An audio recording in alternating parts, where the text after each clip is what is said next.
Tested, I was and would you stand at the front? What do you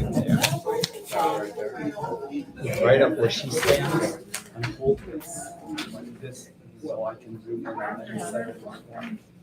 So why, right? Hold the white side facing. Facing the camera. Yeah, just aim it at the camera. Okay, this is yeah, it's not white enough. Oh, it's not white enough.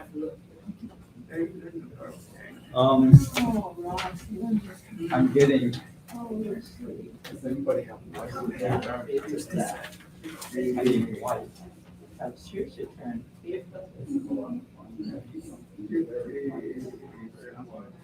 Yeah, like white with no stripes, no lines.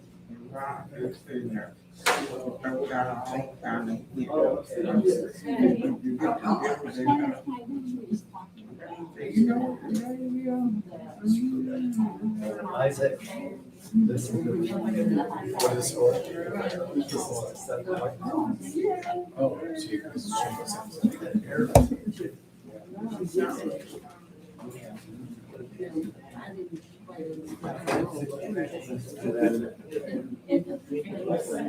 Thank you very much. She said,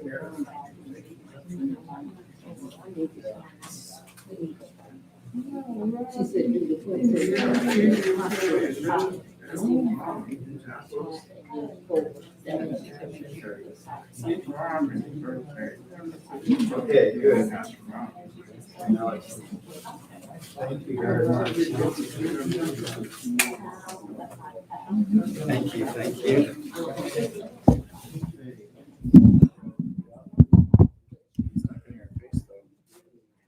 Oh, I'm not done yet. I was just saying like that. Now I can do it on her. Okay, watch the second. There we go. And, well, I'm not worried about this. will you mention tonight about how I have so much to say tonight. But it's, that website is called H-Y D-R-O, the numeral 4. With the 4, like the number 4. Like a 4. Yeah. COVID. See, you were talking, you were talking about .com.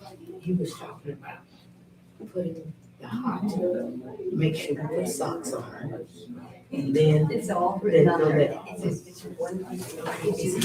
Okay, did I write it? Hydrocovid.com. That's it. Because I'm really interested in that. Yes. Because I have with that rheumatology, that's the immune system. Yes. Oh, Saturday night, we're gonna talk about autoimmune rheumatoid. This coming Saturday night, we're gonna talk all about that.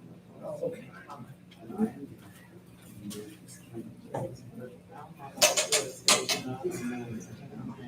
But I still can't hold my phone.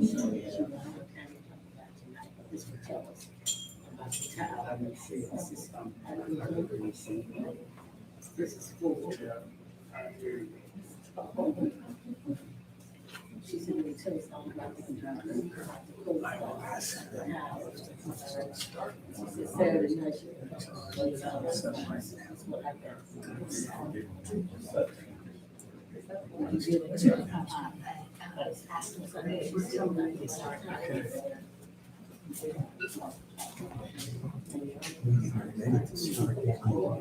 Okay.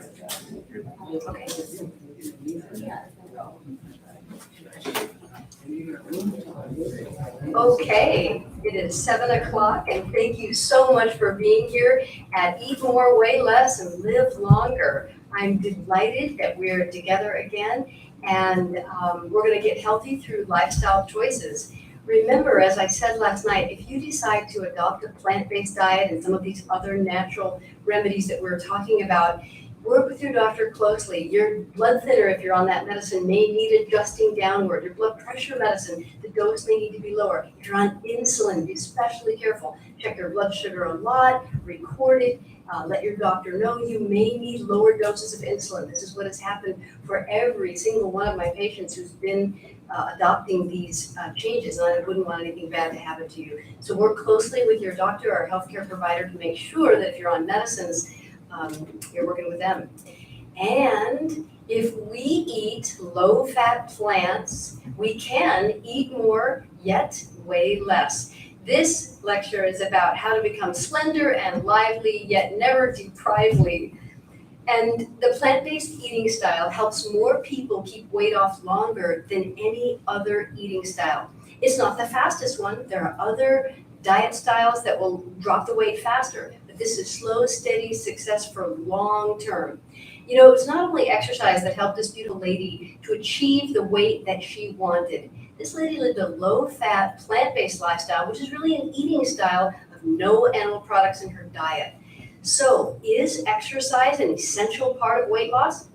Well, last night we studied how exercise builds the immune system to help us fight COVID. So we know exercise is good for us. So many good things it does. It helps you reverse depression and anxiety, helps you sleep better if you're not exercising right before you get into bed. But must we exercise in order to lose weight? Actually, no. In order to lose weight, the food is more important than the exercise. But hey, exercise is good, and I hope you will exercise. As Dr. McDougall says, though, it's the food. That's where the real message is for weight loss, because some people have such bad knees or other illnesses, they can't, or they feel like they can't exercise. Even though walking, hey, that counts, it's good. And that's what Barbara found out before she gave up dietary oils like olive oil, coconut oil, dairy, eggs, and meat, including she gave up chicken and fish. She did so that she could look the way that she wanted to look. And an oil-free, low-fat, plant-based diet of whole unprocessed foods helped Barbara lose all that weight. So now I'd like to call up Dr. Ferdinand Samuel. And Dr. Samuel, you remember I introduced him last night. He's a physician and anesthesiologist who's been serving in this area locally. Many of you know him already, and we're very grateful that he is right here locally in Pine Bluff. And we're gonna ask him, how easy was it for the Whole Foods Market employees who went through the Engine 2 immersion, how easy was it for them to lose weight? Hopefully that microphone is on. Okay, so Whole Foods market people wanted to decrease their expenses. One of the ways they wanted to look at is the healthcare expense. So what they did is they wanted to make sure that their employees are in optimum health so that the medical care expense will be decreased. And so what kind of results did we get? So what they did is they asked the Engine 2 immersion to come and help them, help their employees to get healthy. Let me read a little about Engine 2. When professional athlete turned firefighter Rick Esselstyn, who was the son of surgeon and researcher Colwell B. Esselstyn, MD, learned that some of his fellow Engine 2 firefighters in Austin, Texas, were having serious health problems.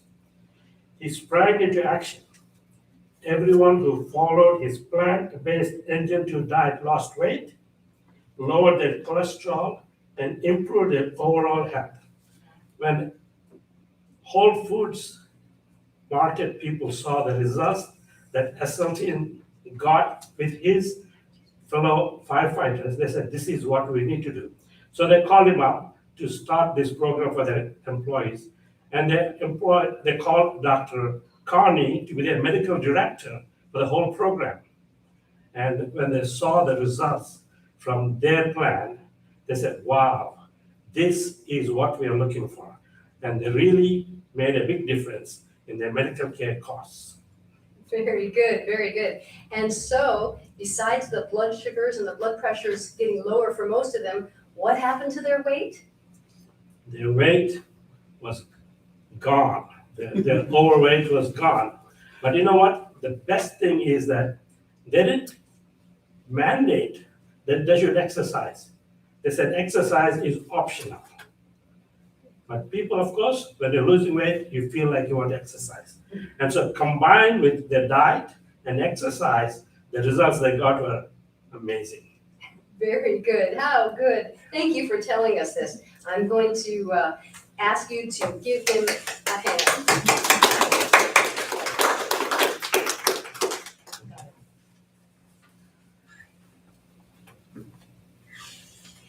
And only 1 hour of exercise was offered each day, and it was optional. Nobody mandated it. 40 hours of lectures, plus, so it was sitting for that, plus evening fun meetings that still involved more sitting than movement, and yet they learned that they could eat more and weigh less and love their food.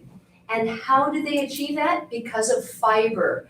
Plants have fiber. Only unprocessed plant foods have the fiber. If you take when it comes to high fat foods, like let's say you take an olive and you press all the oil out of it, now there's no more fiber in the oil. So the olive is unprocessed or minimally processed and the oil is processed. There's two kinds of fiber. There's soluble fiber and insoluble fiber. Soluble fiber stabilizes blood glucose levels, not just for diabetics, but for all of us. And it lowers cholesterol. It's found in oats and rice, things that swell up when you cook it. Insoluble fiber does not swell up when you cook it.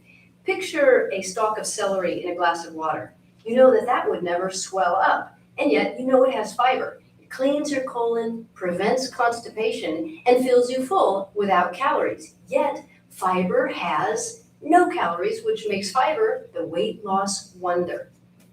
But there is no fiber in animal foods. They never had it, never will. No fiber in the dairy products like yogurt and cheese. No fiber in meat, chicken, turkey, fish. No fiber in vegetable oils.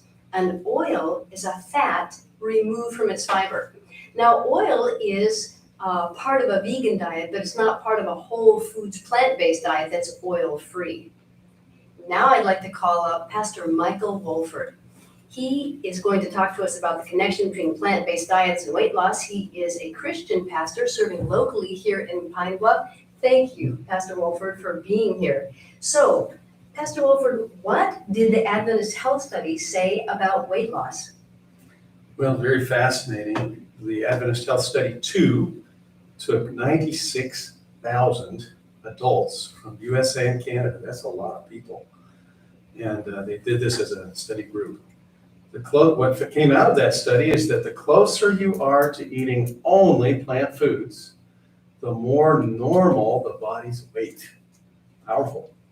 Your body will actually reach its natural and healthy place where you should weigh if you just eat plant food. Low-fat plant food, that's right. And now, Pastor, thank you for that. What does the Bible say about weight loss? Well, here's a powerful scripture. It says, "Beloved, I wish above all things that you will prosper and enjoy good health, even as your soul prospers." Think about that. God wants you to be free. He loves you and he wants you to be free from habits, destructive habits and addictive habits that would cause you to gain weight and to lose the freedom of your life. And so God wants to give you that power. And not only wants to, he can. And he not only can, he does. Whoever asks him for help, he's happy to give you all the power and help you need to break addictive habits and to build new habits and to walk free from those things that drag you down and make you fat. So there's other scriptures that teach the same principle. And one of them is in Romans chapter 10:17. It says that faith comes by hearing, and hearing by God's word. And when you read God's word and you see there in the word of God the many, many principles that are backed by the science that is continually coming out, like this health study and other many health studies, when you see that the Bible's in 100% harmony with that science and that God wants to give you the power to follow that truth, your conviction that that is true, that it's in harmony with God's will and His word, grows stronger and stronger. And when you see it's right, the next step is to have power to do it. And God promises that power. In Philippians chapter 2, verse 12, it says, it is God that works in you, both to will and to do of His good pleasure. It's His good pleasure that you prosper and be in health. It's His good pleasure that you reach optimum health. But it says that it is God who works in you both to will and to do. So if you ask Him and you put your will on His side and you say, God, would you move in my life? Then He will help you choose the right thing and He'll help you do the right thing and be free. Oh, there's plenty of power and plenty of love and plenty of freedom for every person on planet Earth. So just ask for the help. All right. Very inspiring. Time for you. Thank you. Thank you very You're much, welcome. Pastor Wolford. Let's give him a hand. In our Tuesday night support groups, we're going to explore how, in nitty-gritty detail, how the Bible offers power to let God change us for the better. And so I hope that you'll come. People who would like to be free from nicotine, alcohol, drugs, and foods that act like addicting drugs are going to find a lot of hope there from the Bible. Did you know that there's two main categories of gut bacteria? So in our intestines or our gut, there live bacteria. And this is where a lot of the immune system is located. 75% of the immune system is located in the intestines. And in the categories, there are alkaline-loving, that's a high pH, and acid-loving bacteria, that's a low pH. So the plant-digesting bacteria are alkaline-loving. They know how to digest beans without giving you gas. They know how to make you feel less bloated. And they also know how to get the nutrients that are in the food to be digested so that they're all available to absorb into you, but not all the calories. Isn't that amazing? Those bacteria are so smart that some of those calories pass by unabsorbed. So you might not absorb maybe 10% of the calories when you've got the plant-digesting, alkaline-loving bacteria in your intestine. Now, the animal product acid-loving bacteria, they know how to digest meat, dairy, and eggs. And their thing is that all the calories are going to be digested down so that you can absorb all the calories from what you eat, but not all the nutrients. So you're going to be missing some of the vitamins, some of the minerals, some of the phytochemicals like antioxidants and the cancer-fighting ones like anthocyanins and indoles and other things like that. So some of those rare things that, whose names are hard to pronounce, those things are not as available to you if there are acid-loving, animal product digesting bacteria in your gut. And if you eat animal products just one time in 30 days, there's going to be so much acid in that little bite of animal product that the pH will temporarily drop in your intestines. And that low pH kills off the alkaline-loving bacteria who must have a high pH environment in order to survive. So then, with your plant-digesting, alkaline-loving bacteria killed off, then the beans give you more gas and you feel more bloated. And it's going to take another 30 days of eating plants only to build up the alkaline-loving bacteria again. And so gut bacteria are your friends. They're on your side. Guess what their food is? Their food is fiber. And this beautiful lady, Nadia, she just once again gave me permission to keep inspiring people with her before and after pictures of how she lost the weight after giving up animal flesh, dairy, eggs, and oil. And so Dr. Barbara Rolls is a famous researcher. She's at Penn State now, and she wrote a book called Volumetrics about filling your stomach so that you have a volume that satisfies you. Because the hunger drive is the strongest drive in the human body. We cannot outrun it. That stomach needs to be full. And her research determined that we eat about the same weight and volume of food daily. We get sort of used to what makes us feel like, okay, the meal is done. So let's say that on average, it's about a pound of food for the average adult. Some big, tall man is going to be more, and some little tiny women is going to be less. But let's just say, for sake of this illustration, it's about a pound of food. Did you know that 1 pound of food could contain 4,000 calories or 400 calories? Which do you think, if you had a pound of 4,000 calories and a pound of 400 calories, and they filled your stomach, which would help you to lose weight if you had excess body fat that you wanted to get rid of? Well, of course, the smaller amount of calories would do that. And what makes the difference is fiber. In fact, Dr. Roll's volumetrics plan was ranked by US News and World Reports in the top 5 best weight loss plans. And it's the basis of what I am telling you about today. Foods with fiber make weight loss easier, as Tim and Heather found out. They used to be suffering, but now look at them. Fiber plus water makes bulk. Bulk stretches out the stretch receptors, weighs something, it provides satiety. Satiety is that full tummy feeling. Let's look at these 4 stomachs. Each one is filled with 400 calories. Now, 400 calories is not all you get to eat, but that's just an illustration. So in this first stomach that's hardly full at all, I mean, it's almost empty, that's 400 calories of olive oil, little teeny weeny amount. That lady who owns that stomach, her stretch receptors are not stretched out. The food doesn't weigh enough. She's not satisfied. She's going to go in search of more food to fill up her volume, and that food's probably going to have calories, and so she's going to have a harder time losing weight. In the next stomach, there's peanut butter. Hey, it's a plant-based food.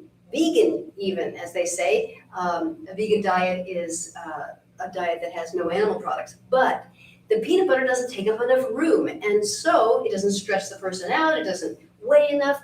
That person's going to go in search of more food and tend to overeat. Then there's grilled chicken, but you could make the same mistake with fake chicken that doesn't have any animal products in it. Very concentrated in calories, but a small quantity. It doesn't fill the person up. And then in the final one, what makes that person less likely to gain weight? She can't fit in another bite. She's full of low-fat plants. Now, what makes those plants so low in calories? They've got 2 special ingredients in them that have no calories. And what are those ingredients? Fiber plus water. Fiber plus water makes bulk. Water weighs a lot, but it has no calories. And that's how foods with intact fiber that hasn't been chopped up in a blender or a juicer can provide satiety better. And we want to make our tummy full and satisfied because remember, we cannot outrun our hunger drive. We've got to fill the tummy. So make it low-fat plant-based foods if you'd like to lose weight. Fiber plus water makes bulk, and bulk provides satiety. And fiber and water have no calories. Forgive me for repeating it, but if you get that principle, you've got it and you'll succeed. So look at all these foods as they are ranked from lowest amount of calories per pound to highest amount of calories per pound. And yes, please lift up your phones and take pictures of this. I'm honored when you do that. The green vegetables have the least amount of calories per pound. The oils have the most amount of calories per pound, about 4,000 calories per pound of oil. Green vegetables like leafy greens, Swiss chard, that's about 100 calories per pound. It takes a lot of Swiss chard to make a pound of Swiss chard. And you'll notice that above that blue line, there are unprocessed whole plant foods. There's the veggies and the starchy green veggies, starchy veggies. There's fruit, there's whole grains, there's legumes. Now, what is that? That's beans and lentils, dal. And legumes are high in fiber, and they're the most calorie concentrated of the plant-based foods that are above the blue line. So they're about 550 calories per pound of food. And then below the line, you've got avocado, dried fruit, flour. You see, brown rice has about 500 calories per pound, maybe 550. And brown rice flour has 1,400 calories per pound of brown rice flour. Why? What's been taken off? Well, it's been chopped up real fine so you can compact more of it into your little hand there. And the water's been taken out. And water takes up volume, but it has no calories. So brown rice flour, 1,400 calories per pound of food. And then there's meat, and then there's fake meat, and they're even higher on the calorie concentration scale. Then there's junk food, and what makes it a junk food? Junk food provides a lot of calories and very little nutrients. That's how we define a junk food. And then there's the nuts and the seeds and the coconut and the olives. Many of these things have more than 79% of their calories from fat. And then 100% of the calories from fat is oils. Notice that at the very top, the least calorie concentrated food is plant-based. Notice at the bottom, the most calorie concentrated food is plant-based. Wait a minute. Well, should I eat plants or not? Yes, you should eat low-fat plants. And the secret to weight loss is if you eat dark leafy green vegetables, these have been scientifically proven to maximize weight loss when you eat them at breakfast with yams and beans and you fill up your stomach at breakfast. Now, do you have to eat beans, greens, squash, and yams? Those are categories of food. Do you have to eat that for breakfast to lose weight? No, it'll just be easier if you do. And dark leafy green vegetables help us prevent overweight, and especially when they're eaten at breakfast time. But the starches in the beans and the yam keep us satisfied all day long, and they help prevent food cravings, and that's why I combine them at breakfast time. So I thought you might be interested in what I eat for breakfast. This is my breakfast plate, and I eat a lot at breakfast, and later in this lecture I'll tell you why. And the reason that I eat a lot of veggies and legumes at breakfast is because I don't want to fight food cravings when I'm going through my day. And Start Smart is my trademark to help us understand how to use food as medicine. The energy comes from the sun, and then it's in the low-fat plants, complex carbohydrates is how it's stored, and then the energy comes to us. And beans, greens, squash, and yams are categories of food that I eat for breakfast before 8 a.m. No, and I don't get secondhand nutrition. Secondhand is in the flesh of animals or their eggs or their milk. This colorful plate got me back to my high school weight and energy, and I want the same for each of you, if you would like it. Now, this slide is hard to read, and I'm sorry about that, but I want you to focus on weight loss above that center line and weight gain below that center line. So this is letting you know that the oils have 4,000 calories per pound, and the Swiss chart has about 91 calories per pound, and raisins, they're a dried fruit, the water's been taken out. How many raisins can you hold in your hand versus how many grapes? See, the grapes are big, and then spill out of your hand, it's hard to hold, but you can really pack the raisins in there, right? So the grapes have about 400 calories per pound of grapes, but the raisins have about 1,300 calories per pound of raisins because the water's been taken out and the water has no calories. Okay, so you'll notice that I'm very carefully using the word whole food plant-based this week rather than the word vegan, because vegan actually involves more than just what you eat. But if people are talking about vegan diets, which is, it's healthy to eat a vegan diet. But if the vegan diet is healthy, then why isn't being vegan enough to get some of your diseases reversed, especially if you have the disease of obesity? Nuts, seeds, and oil are vegan, but they're very high in fat. So people who need to lose weight may not be able to tolerate those if they would like to lose weight.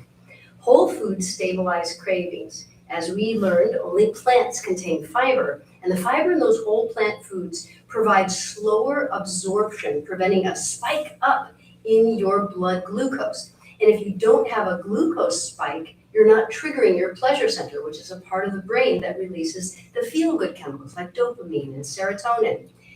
So you may find that as you switch to an oil-free, low-fat, plant-based diet, that you're feeling a little deprived for the first month or 2 or 3, but hang in there. It takes time to get used to a high-fiber, low-fat diet, but your taste buds will change. That's the most hopeful thing that I can tell you. And I grew up hating beans and vegetables, but I like them now and eat them preferentially for breakfast because I love the energy that they give this 60-something-year-old. So what aspect of healthy food do Americans not get enough of? What are we deficient in? Are we deficient in protein? Are we deficient in not getting enough salt? What's the problem? The problem is we're not getting enough fiber. More than 90% of adults and children in the United States don't even get the minimum amount of recommended dietary fiber. We're not deficient as a population in protein. We're deficient in fiber, which is good for our gut bacteria because even though we can't digest fiber, that's why it has no calories for us, the gut bacteria, that's their food. And the gut bacteria help you fight cancer, they help you fight depression, they help you fight COVID. They're integrally involved in our good health. And the less fiber, the more body fat for certain people who have a genetic predisposition to store body fat. Now, there are some people, my husband, that you can feed them, 5,000 calories a day, and they just don't have the genetics to put on weight. But ask him how he knows. When he was a teenager, he tried, but yeah. But an oil is not the same as dietary fat. An oil is a fat that is refined to remove the fiber, whether that oil is cold extracted or not. Now, what percentage of fat should a diet have if you'd like to lose weight? If you have a diet that's less than 20% of calories from fat, that's called a low-fat diet, and that's going to be more helpful for those who are trying to lose weight. I eat olives, but I don't eat olive oil. Those who were here last night heard me say that when I gave up the olive oil, then I was no longer asthmatic, and I love that. Dr. McDougall says the fat that we eat is the fat that we wear, meaning body fat is made from the fats in our food, especially oil. And the fiber found in whole plant foods powerfully supports body systems, but the fiber contains no fat. The standard American diet can be abbreviated SAD.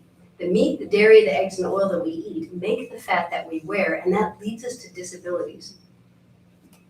Well, how much fat should we eat? When dietary fat in the food represents more than 20% of our calories, we may become overweight, diabetic, high blood pressure, cancer, heart disease.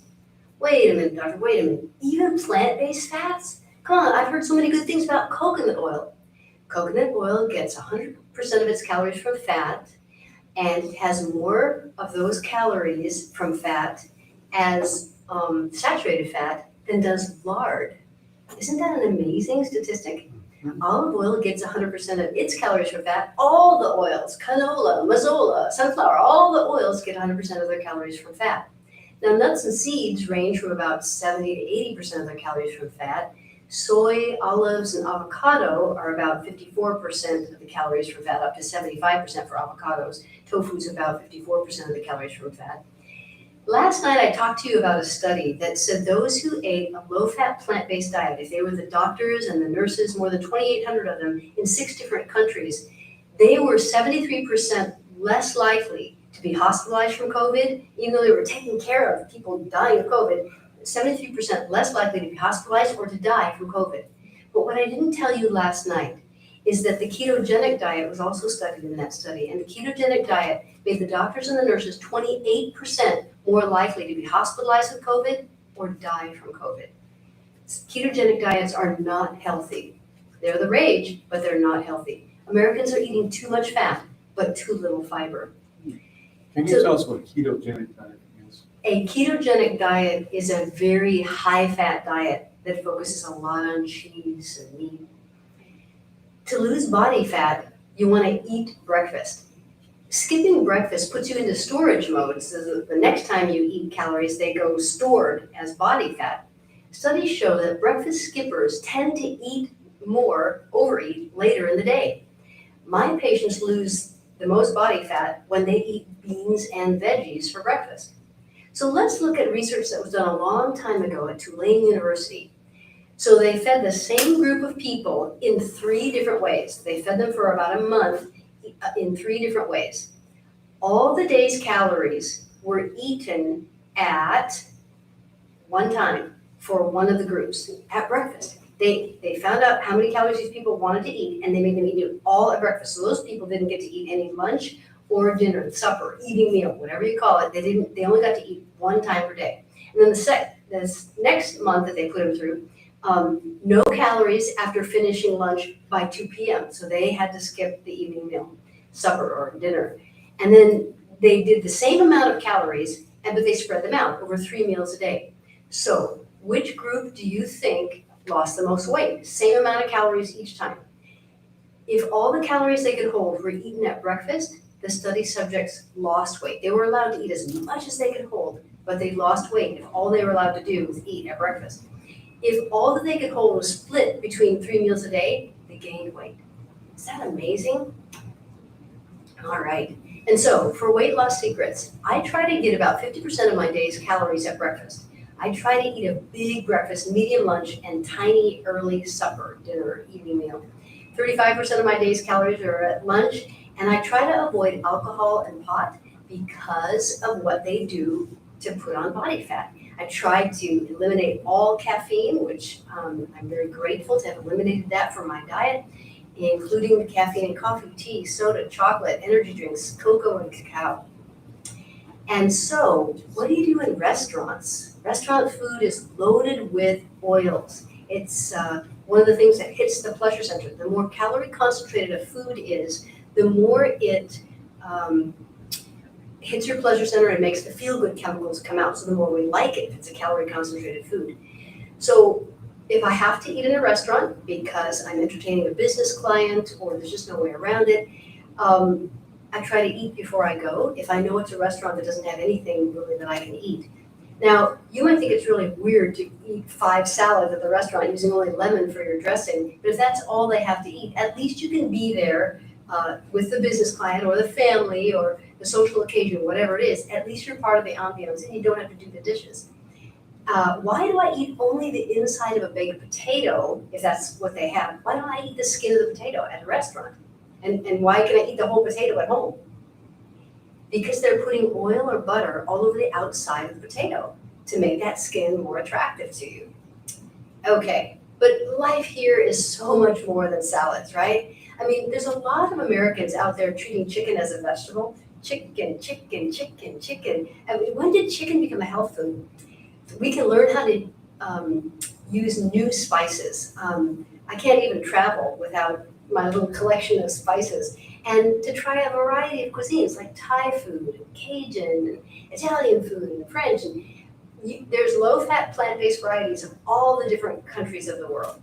And there's special occasion dishes, and I hope you'll come to our Monday night support group so that you can taste lasagna, cheesecake. What? Plant-based bacon that is low in fat? Yes. And cookies, chips, deviled eggs. What? You can make vegan versions of deviled eggs? You can. All right. And so let's just boil it down to some simple suggestions. If we avoid oil and eat less fats and eat more fiber, if we're in bed by 10 p.m., we're going to lose more weight. If we avoid all animal foods and we exercise daily, walking is great. If that's all you can do, walking is fine. It's not all you have to do, but you can do anything you like and can tolerate for exercise. But if you walk right after a meal, for 20 minutes is ideal, but hey, all you have is 5 minutes and you can get in a little walk right after breakfast, right after lunch, right after dinner, you're going to lose more weight. And as the week goes by, I'll give you the science of why that works. But sleep is the hero of weight loss. And so if we can get to bed by 10 p.m., we're going to do better, especially if we can be asleep by 10 p.m. because 2 hours of sleep before midnight are worth 4 hours of sleep after midnight. You want to lose weight with a tasty plate. Keep reading ingredient labels and looking for the hidden oil in baked goods, chips, crackers. Now, this is the subject that gets more people mad at me than any other. It is caffeine and what caffeine does to put body weight on us. Caffeine has a lot of bad effects for the body, including it's a diuretic, so it makes urinary loss of vitamins and minerals, it damages the thyroid. As we go through the week, I'm going to talk more about the adrenaline resistance, the vascular resistance to raise the blood pressure and less blood flow to the brain. And it raises cortisol levels, which makes you store belly fat, and it raises insulin levels, which gives you body fat storage and food cravings. So, even in chocolate, the methylxanthines, caffeine is a methylxanthine, and so is theobromine. Even in chocolate, it raises a man's estrogen level. What? Men have estrogen? They do. Women have testosterone too. But what it does for both genders is it raises a man's estrogen level and suppresses his testosterone level. To lose body fat, avoid caffeine, especially if you're a woman suffering very heavy periods. As women age, into their mid-30s and then into their 40s, sometimes periods get heavier and heavier and heavier because they're over-estrogenized, but there's progesterone, which would keep those periods, at a normal volume and flow. The progesterone is suppressed, and methylxanthines do that. And progesterone is important to a woman. Progesterone is a happiness hormone. and it keeps the monthly periods from being too heavy, too frequent, too long in duration. Caffeine is a diuretic, and that's how it makes you urinate away B12. Vitamin B12 is water soluble. And among my patients in my former practice in Texas, B12 levels would be measured when they decide they wanted to get their blood drawn. And many of my B12 deficient patients were not even plant-based eaters. Now you know that B12 is only made by bacteria. Plants can't make it, animals can't make it, only bacteria can make it. So bacteria is in the dirt, and we don't get enough of B12 in plant food. So many people do need to take a supplement of vitamin B12. And people who eat a plant-based diet, they tend to know this. However, I had more B12 deficient patients among my non-plant-based eating patients. Well, of course, non-plant-based eating patients are vastly in the majority in this country. Only 3% of the population is vegan, unless you count African Americans. 8% of them are vegan, and that's great. They're the fastest growing demographic in America. And but the people who were not vegan and eating a lot of chocolate or drinking a lot of caffeine, they had more B12 deficiency on the average as a percentage of the population than even my plant-based eating patients. Because plant-based eating people tend to know that you need to supplement with B12. Caffeine. For younger women, there's no safe level for pregnancy. I'm quoting from the British Medical Journal, and they published in July of 2020, quote, "There is no safe level of coffee drinking for pregnant women," unquote. That's an amazingly gutsy thing to say. And it's true. The research bears it out. Miscarriage, low birth weight, or small for gestational age, we call it, stillbirth, acute childhood leukemia, childhood obesity.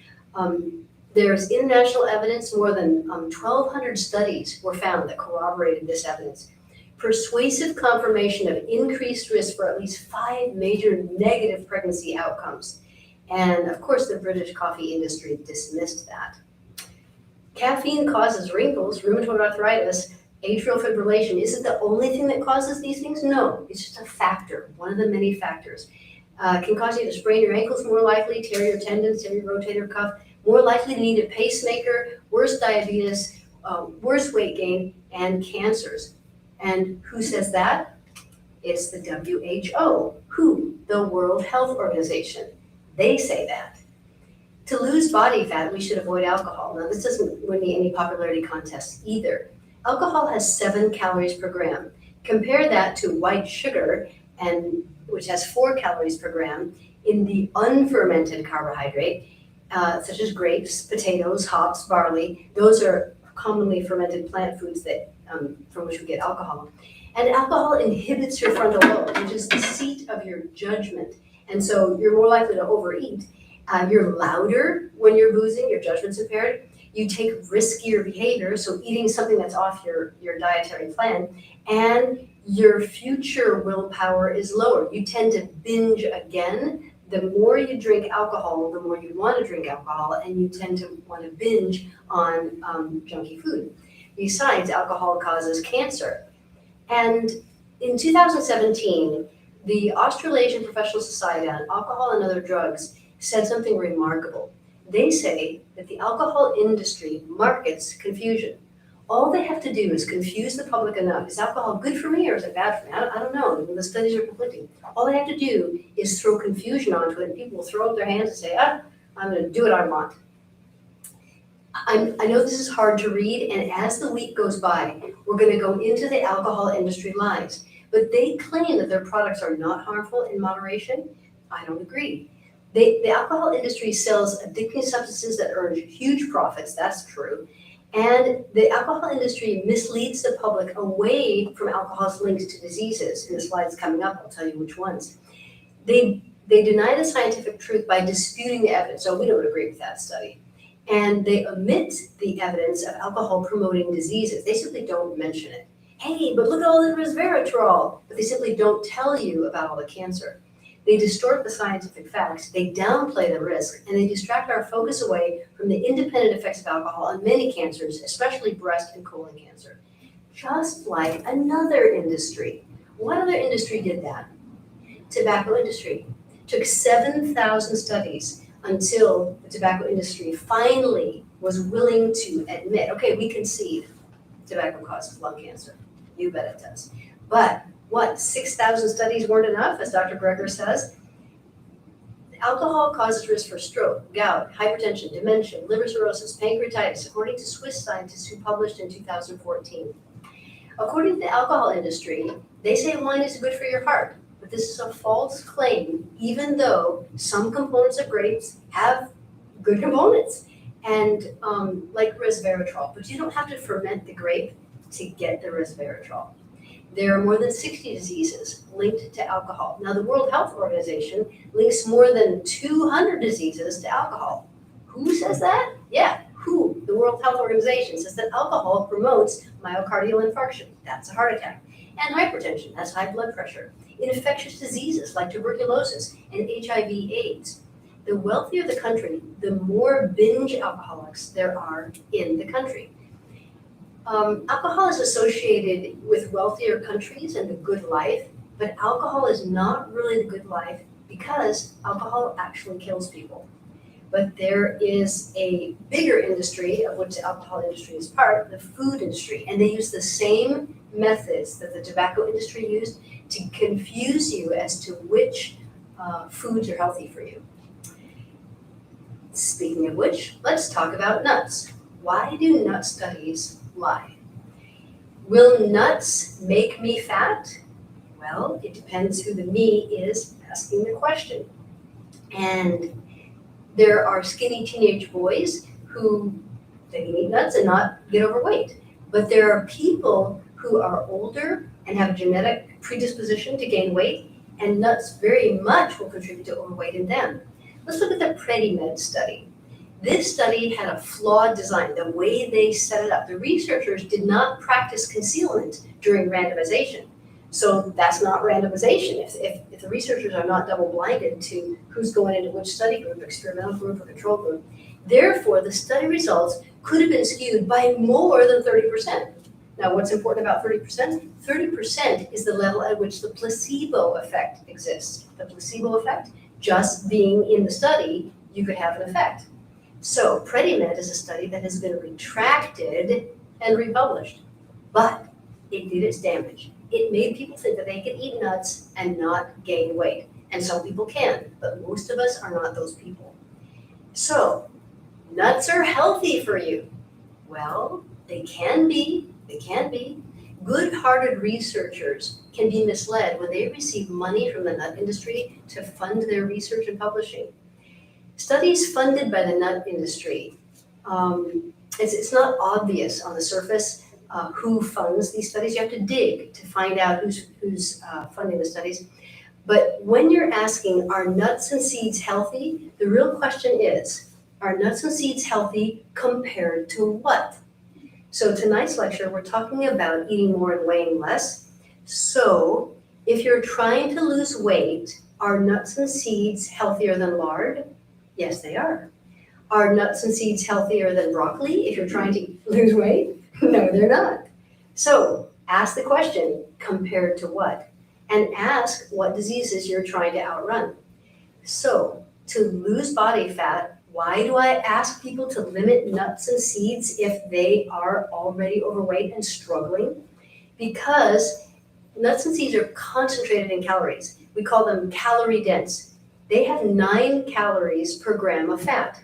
All fats have 9 calories per gram. Compare that to carbohydrate, which has 4 calories per gram. So it's a big amount of calories, but a small volume of food, especially if roasted in oil, which adds even more fat to the nuts. And most of the nuts you buy out there, if they don't say raw, you gotta read those ingredient labels, very important. In fact, if there is an ingredient label, think twice about buying it. And why should we limit nuts and seeds? Because people who eat them can over-estrogenize themselves, men and women. Dietary fat, when you eat it, raises the level of estrogen, and that can induce you to store body fat. It also causes insulin resistance, and when you have so much insulin flowing around that's not able to work properly, that's the definition of insulin resistance, the insulin creates body fat storage and hunger cravings. Okay, and I'm going to be talking about estrogen later on. I believe that's on Tuesday night. Okay, And so the pleasure center in the brain gets triggered when we eat high-fat foods. Nuts are too stimulating. They give us a dopamine hit from that pleasure center, and we get habituated to that stimulation. We feel like, well, this is what I deserve to feel like every time I eat. I should be getting high.